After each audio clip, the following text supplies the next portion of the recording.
Hello everyone. Video की शुरुआत में मेरे एक बहुत ही आसान से सवाल का जवाब दीजिए। इमेजिन कीजिए कि आप एक देश में हैं जहां आप अपना फोन चला रहे हैं, तो आप व्हाट्सएप नहीं चला पा रहे हैं, इंस्टाग्राम नहीं चला पा रहे हैं, यूट्यूब एक्सेस नहीं कर पा रहे हैं, पर टिकटॉक आप चला पा रहे हैं। अगर मैं आपको गेस करने को बोलूं तो आप शायद चाइना जवाब देंगे। बट ऐसे कुछ हालात नेपाल में भी होते हुए दिख रहे हैं, जिसमें नेपाल ने हाल ही में 26 सोशल मीडिया ऐप्स को बैन कर दिया है, जिसमें फेसबुक, इंस्टाग्राम, ट्विटर, यूट्यूब जैसे नाम शामिल हैं। बट सारी ऐप्स बैन नहीं हुई हैं, कुछ ऐप्स चल रही हैं, फॉर एग्जाम्पल टिकटॉक। तो ऐसा क्या हुआ है नेपाल में, वाई नेपाल बैंड दी सोशल मीडिया ऐप्स, उसके बारे में हम आज बात करेंगे। बट उसके पहले हेलो एवरीवन, मेरा नाम मोनिका है और लेट्स क्रैक यूपीएससी सीएसई में आपका स्वागत है। केपी शर्मा ओली गवर्नमेंट जो है नेपाल में, उनका ये डिसीजन रहा है कि 26 सोशल मीडिया प्लेटफॉर्म्स को उन्होंने बैन कर दिया है। बैन का कारण क्या है? नेपाल के सुप्रीम कोर्ट रूलिंग और लॉ के मुताबिक सारी सोशल मीडिया कंपनीज को नेपाल गवर्नमेंट के विद इन रजिस्टर करना पड़ता है। इस रजिस्ट्रेशन का प्रोसेस को लेकर नेपाल ने 4 बार डेडलाइंस एक्सटेंड भी की हैं। कहने का मतलब है कि कंपनीज को कहा जाता है कि आप अथॉरिटीज के विद इन रजिस्टर करें, अगर वो नहीं कर पाती है तो डेडलाइन एक्सटेंड कर दी है। इस तरह की चीजें पिछले 4 बार हुई हैं। नेपाल ने हाल ही में भी डेडलाइंस एक्सटेंड की थी, but social media companies register नहीं करवाई और इस वजह से नेपाल को ये कदम उठाना पड़ा। ये तो हो गई गवर्नमेंट की बात कि इनके कुछ लॉज हैं, इनके कुछ फाइंडिंग्स हैं जिसके मुताबिक सोशल मीडिया कंपनीज को गवर्नमेंट के विद इन रजिस्टर कराना पड़ता है। बट क्यों सोशल मीडिया कंपनीज रजिस्टर नहीं करा पा रही हैं, वो भी हम समझेंगे। और इस पूरे बैन को लेकर जनता का क्या विचार है, उसके बारे में भी हम बात करेंगे। जो एप्स चल रही हैं उनके नाम आप देख सकते हैं, TikTok, Viber, Nimbuzz, Poppo live and WITK। ये एप्स अभी भी फंक्शनिंग है बिकॉज इन्होंने रजिस्टर करा लिया है खुद को।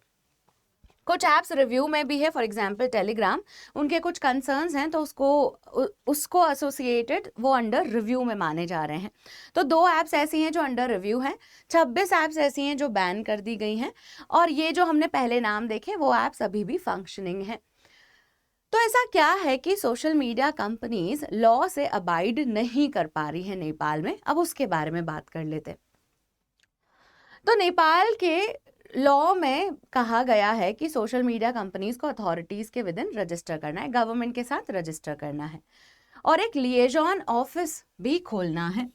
लिएजॉन ऑफिस मतलब जैसे अगर एक इंटरनेशनल कंपनी होती है जो किसी दूसरे मार्केट में ऑपरेट कर रही है, तो वो एक POC, point of contact, establish कर देती है कि आपके सारे कंसर्न्स जो हैं इस देश के, वो आप इस ऑफिस में रजिस्टर करा सकते हैं। इस तरह के अरेंजमेंट को लिएजॉन ऑफिस कहा जाता है। तो लॉ के मुताबिक लिएजॉन ऑफिस खोलना है और कंपनीज को गवर्नमेंट अथॉरिटीज के विद इन रजिस्टर कराना है। ऑन द सरफेस तो इजी लगता है, इस तरह की टर्म्स एंड कंडीशंस दूसरी कंट्रीज भी रखती हैं।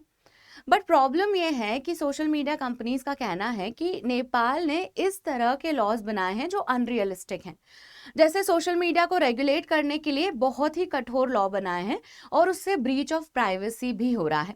सरकार का कहना है कि वो हेट स्पीचेस और सोशल मीडिया का प्लेटफॉर्म भड़काऊ चीज़ों के लिए ना हो, इसके लिए ये सारे मेजर्स ले रही है।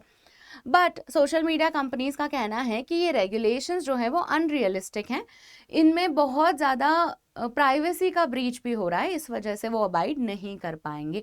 नतीजा क्या हुआ? ऐप्स को बैन होना पड़ गया। This is the reason. आप न्यूज़ में इनका चेहरा भी बहुत देख रहे होंगे। ही इज पृथ्वी सुब्बा, जो नेपाल के minister of communication and information है। अब इस पूरे मुद्दे से इशू क्या है? इशू बहुत ही सरफेस लेवल का है, आप भी समझ जाएंगे, इतना कुछ हिडन इशू नहीं है। अगर आप सोशल मीडिया ऐप्स को बैन करते हैं तो उस देश में लोग अपने ओपिनियन इतने आसानी से रिफ्लेक्ट नहीं कर पाते हैं। इसमें अपोजिशन के मेंबर्स का भी फ्रीडम ऑफ स्पीच कर्व होता है, जनता का भी फ्रीडम ऑफ स्पीच पे क्वेश्चन उठता है। इनफैक्ट ग्लोबली भी इमेज टार्निश होती है। तो ये सारी चीज़ों के चलते ऐसा लग रहा है कि नेपाल की गवर्नमेंट अपने अपोजिशन और सिटीजन्स को साइलेंट करने की कोशिश कर रही है। This is the criticism which might create a negative perception for Nepal in the coming days.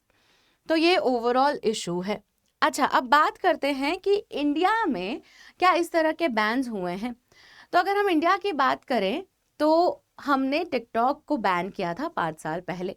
TikTok को बैन करने की बात यूएस भी कर रहा है एंड हमारे रीज़न अलग है। हमारा रीज़न था कि टिकटॉक जो है वो यूज़र्स का डेटा अनऑथराइज तरीके से एक्सेस करके दूसरे देश पहुंचा रहा है एंड इसके चलते हमने टिकटॉक को बैन कर रखा है। US has also similar reasons कि ब्रीच ऑफ प्राइवेसी है और अनऑथराइज्ड एक्सेस हो रहा है डेटा का। इंडिया में आईटी रूल्स जो हैं वो ये सब चीज़ें गवर्न करते हैं, इंफॉर्मेशन टेक्नोलॉजी एक्ट 2000 और आईटी रूल्स 2021। इसके विदिन ये रेगुलेशंस इम्पोज किए जाते हैं सोशल मीडिया ऐप्स पर। नेपाल में पहली बार नहीं है कि सोशल मीडिया ऐप्स को बैन किया गया है, पहले भी 2023 में भी इस तरह का बैन लागू किया गया था। ये जो है ये काफ़ी बड़ा बैन है। इसमें सरकार का कहना है कि जैसे ही कंपनीज अबाइड करेंगी लॉ से, खुद को रजिस्टर करेगी, ये वो बैन ख़त्म कर देंगे। तो इस तरह का मेजर है, इस तरह के इश्यूज और कंसर्न्स हैं। जाने से पहले एक इम्पॉर्टेंट इन्फॉर्मेशन, जैसा कि आप जानते हैं आज टीचर्स डे है और टीचर्स डे के उपलक्ष्य में हम आपके लिए गिफ्ट्स लेकर आए हैं। तो अनअकैडमी के सब्सक्रिप्शन पर बहुत भारी डिस्काउंट चल रहा है। 17,999 में ये सब्सक्रिप्शन अवेलेबल है, जिसमें 12 महीने का फ्री एक्सटेंशन भी हम आपको दे रहे हैं। अच्छा, अगर आप 2 साल का सब्सक्रिप्शन लेते हैं तो आपको फ़ायदा होगा। अगर आप 2 साल का सब्सक्रिप्शन लेते हैं और आपका प्रीलिम्स क्लियर हो जाता है तो आपकी मेंस की जो जिम्मेदारी है वो अनअकैडमी उठाता है और उसमें आपके रहने की व्यवस्था, आपकी तैयारी की जिम्मेदारी अनअकैडमी लेता है। दूसरा, अगर ऐसा कंसर्न आता है कि आपका 2 साल की तैयारी के बाद भी प्रीलिम्स नहीं निकला है तो हम आपको 1 साल का प्लेटफॉर्म का एक्सेस, जिसमें हम क्रैश कोर्स प्रीलिम्स और मेंस का अवेलेबल करा देंगे। विन विन सिचुएशन है। ईदर वेज अगर आप 2 साल का सब्सक्रिप्शन लेते हैं तो आप कुछ ना कुछ गेन ही करेंगे। एनरोल करने के लिए आप कोड MM05 का इस्तेमाल कर सकते हैं, जिसमें MM स्टैंड्स फॉर मोनिका मानधनिया, जो कि मेरा नाम है।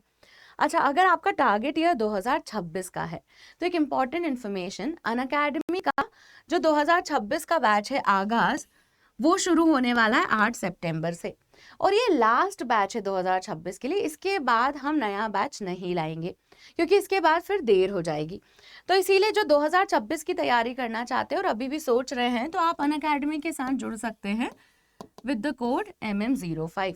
अगर आपको इन्फॉर्मेशन पसंद आई है तो make sure to like the video and thank you for watching.